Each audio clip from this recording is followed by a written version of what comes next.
Just my spiritual growth, understanding of God and the world.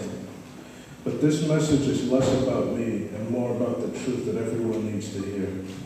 It's time to tear down the walls of bias, contradiction, and further refine and complete our understanding of the way of the Lord. Let us pray. Father God, we understand that you are the one above all, Lord. Please let the meditations of my mind and the words of my mouth be in your sight, O Lord. Let us refine our understanding of your way, your essence, your will, so that we can truly be one with you and understand you. In Jesus' name, amen. Amen. We as Christians understand that we must have a sense of togetherness, a sense of family, an ever-changing perspective on life and our understanding of God, that we must embody that understanding, be examples that have an impact on the world. But sometimes in certain areas of our lives and in our minds, we fall short of that and go to the opposite of where we should be. We've seen that in the past, and we most certainly see that today.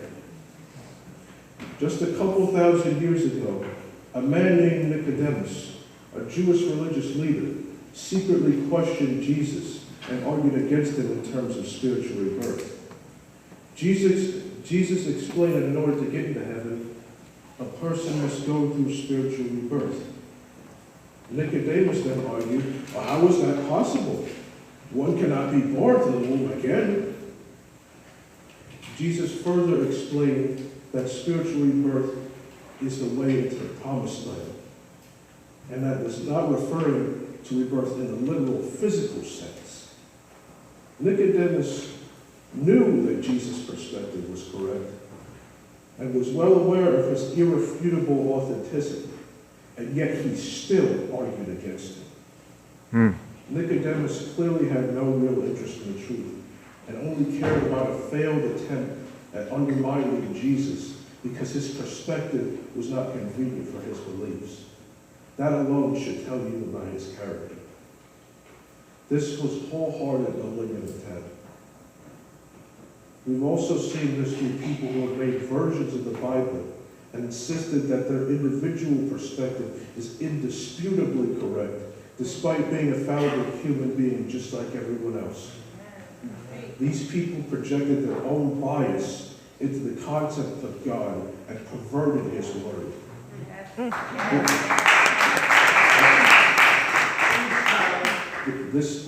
That his way is the only way. That is blasphemy. It is for this very reason that there are multiple versions of the Bible. It's not about just one person. All of us are God's children, and all of us are mortals. Because of that, we are all fallible. And the only way we become less fallible is by understanding that everyone has equal value, and by seeing strength and knowledge in other people other than yourself, going beyond yourself. That perspective is in the essence of the one who not only created you, but is also your driving impulse, and is more powerful than all of humanity combined. Now, how do we see this today? I'll tell you how. We see this through the political world. Now, I already know what's going through everyone's minds, but please hear me out. The Bible is supposed to be the interpretation of God's word written for the people, a better understanding of God's way. Everyone plays a part. One could argue that a democracy is supposed to function in a similar way. Okay. People are supposed to be put into positions of power by the citizens to write laws. If there's an error or issue in the way the laws function, that is that person's job to change it for the good of the people.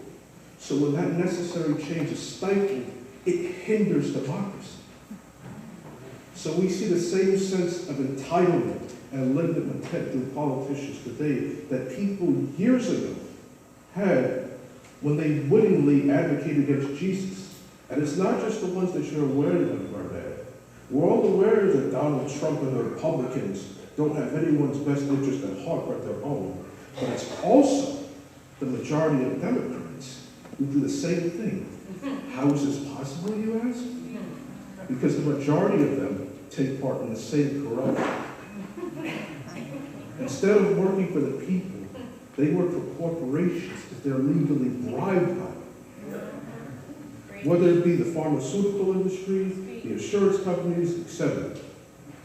What's more is that they, alongside the media, twist the truth and equate it with lies. So I like to call them magicians. Now, don't get it twisted. This critique of the media is not the same as Trump's critique of the media. His critique is for the sake of destroying the media. This critique is for the sake of improving it. Now, why does the media do this? Maybe it's because they themselves are corporations with their own political lives. They don't care just about how informed we are because their top priority is to make money. Just like a McDonald's or Burger King. They don't care how unhealthy we are because their top priority is to make money. Yes. The majority of these businesses also advertise on the media. They also advertise on the media. So we're all pretty much ruled by an elite class. That doesn't sound like the democracy I was told that I had when I was a little boy. I believe this sounds more like an oligarchy. They all advocate against the truth, as well as the politicians who actually have the people's best interest at heart, who refuse to take corporate PAC money. Now, in honor of Women's History Month, I will name three: Ilhan Omar, Rashida Tlaib, and Alexandria Ocasio-Cortez, all women of color. They all ran grassroots campaigns funded by the people and won on policy. All of them recently assumed office, and to this day they have been fighting for people's rights and have been exposing the institutionalized corruption that exists in the government to this very day.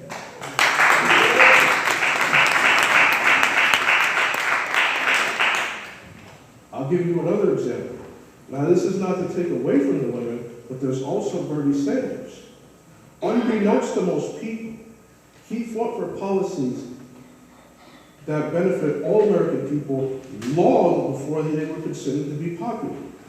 Long before his professional political career, he was a civil rights activist.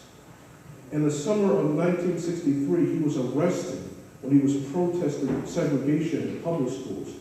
After he was released, Sanders attended the 1963 March on Jobs and Freedom, where Reverend Dr. Martin Luther King Jr. gave his legendary I Have a Dream speech. Amen. So it's very interesting how bits and pieces of the truth get intentionally left out because it's not convenient for someone's beliefs. You see a pattern here?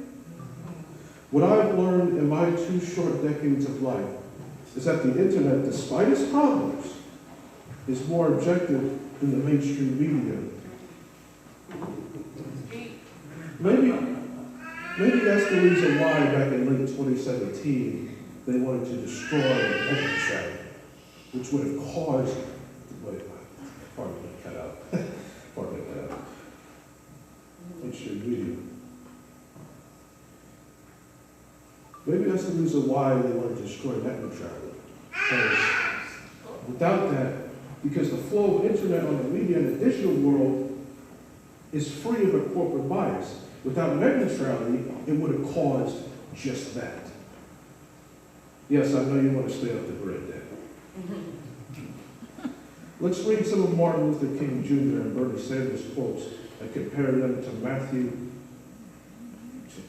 22, verse 39 in the Bible. Martin Luther King Jr., quote, "Call it democracy or democratic socialism, but there must be a better way. There must be a better way to distribute wealth. But there must be a better way of distribution of wealth for all of God's children." Bernie Sanders, quote, "We are trying to create a government that works for all of us, not just the 1%. Matthew 22, verse 39. "And the second is like unto naught. Thou shalt love thy neighbor as thyself." I don't know about you, but I believe everyone's on the same page here. So why did I explain all that? Because I wanted to show you how one's belief system can be corrupted in the exact same way that a form of government can. When someone projects themselves into the way things are supposed to be and puts themselves above everyone else. I have named several progressives, but guess who was the original progressive, the ultimate progressive? Come on, boy. Our Lord and Savior, Jesus Christ. Come on, boy.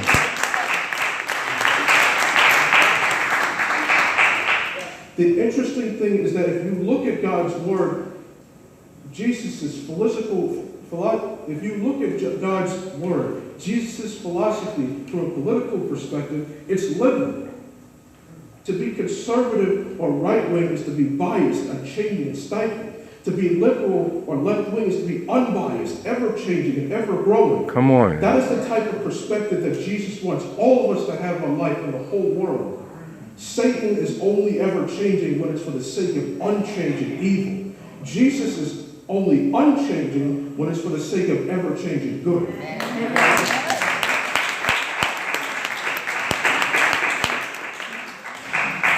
Satan is contradiction.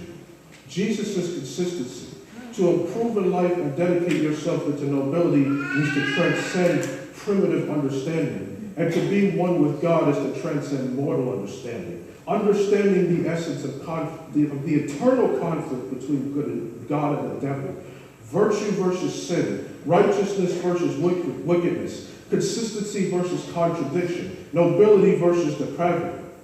We have to understand how one's belief system can be corrupted and used to oppress others and used to justify wrongdoing. If we don't do that, how can we call ourselves Christian?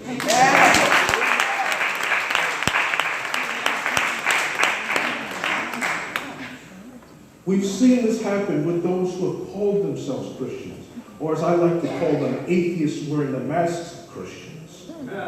The actions of those who do such things clearly show that they do not truly believe in God the way they claim to, because they twist His word and betray it. That is blasphemy of the highest order. And let's not pretend that self-proclaimed Jews and self-proclaimed Muslims don't do it too. We are all fallible. There is no such thing as not being political. This is not just about blind political correctness. This is about political correctness falling right in line with moral correctness.